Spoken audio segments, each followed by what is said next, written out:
name is Grace Wanura, and this is Horse Pro, the channel dedicated to empowering the amateur horse enthusiast and supporting the budding professional. Today is Pro Tip Tuesday, and we're going to discuss washing legs and muddy weather. So there are several beliefs. Some horses who are in work regularly will be shaved down all year. So their legs will be shaved down to a short clip or a body clip length. And so those legs often, if the horse is going outside, will need to be washed when they come in to get the mud and the debris off and to check for minor scrapes or cuts. And the danger when you shave the legs down is the hair at the back of the ergot or the back of the bulb of the fetlock is there in order to have water drip off the back. So when you have a horse whose legs are not shaved, then it's actually a detriment to wash them because it's very difficult unless you blow dry them to have them dry all the way to the skin. The hair length actually keeps the water from getting right next to the skin and depleting the oils on the skin. And that hair on the back of the bulb of the heel takes the water and takes it away from the fetlock area where we all know mud fever is prone to grow and develop. And if you have a shaved leg, you've taken away that protective outside hair layer. And so when the legs are muddy, we do need to wash them, drying them well after in order to make sure that we don't have small cuts and scrapes. Now, of course, when we have the hair there and we're trying to protect the oil by not washing the leg, we're letting it dry, even if it's muddy, and then brushing it out rather than washing it all the way down, because again, then you're going to have to dry it with the hair dryer, or you are possibly trapping the moisture next to the skin, which is not what you want to do.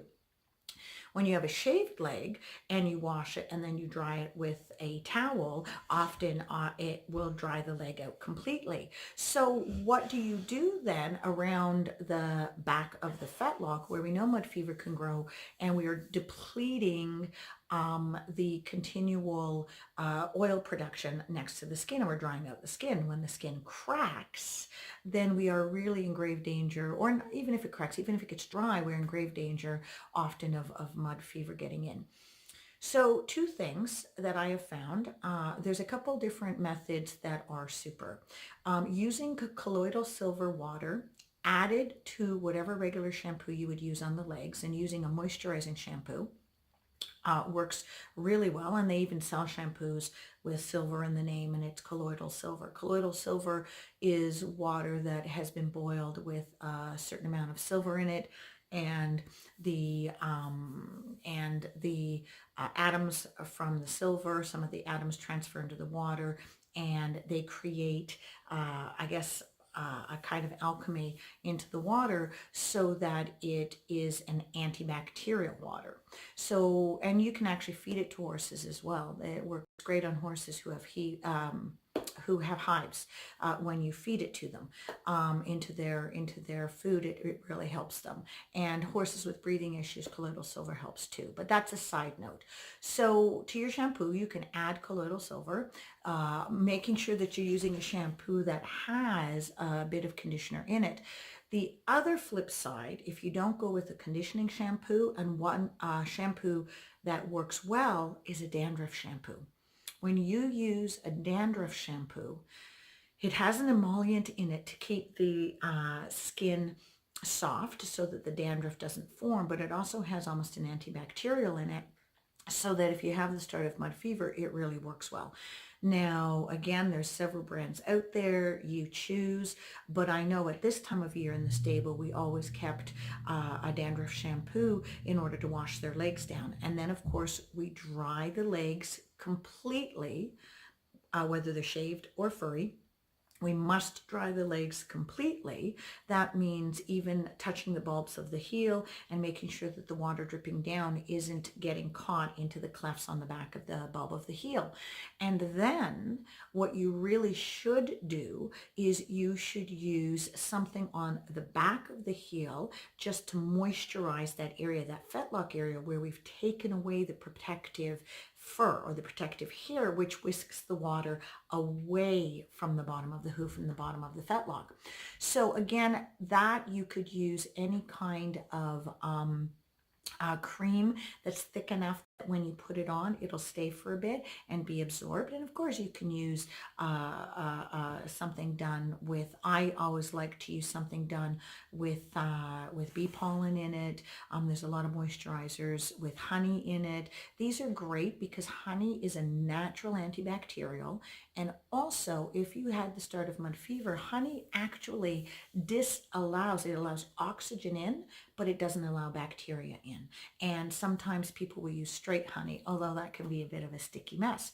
But a moisturizer, anything with shea butter, coconut oil, natural coconut oil is an awesome moisturizer to use on the back of a horse's heels, because it actually, again, has an antibacterial action to it, and it really soothes the skin. Olive oil, that's another one, because olive oil's consistency and makeup are very close to a skin. So again, these are easily absorbed.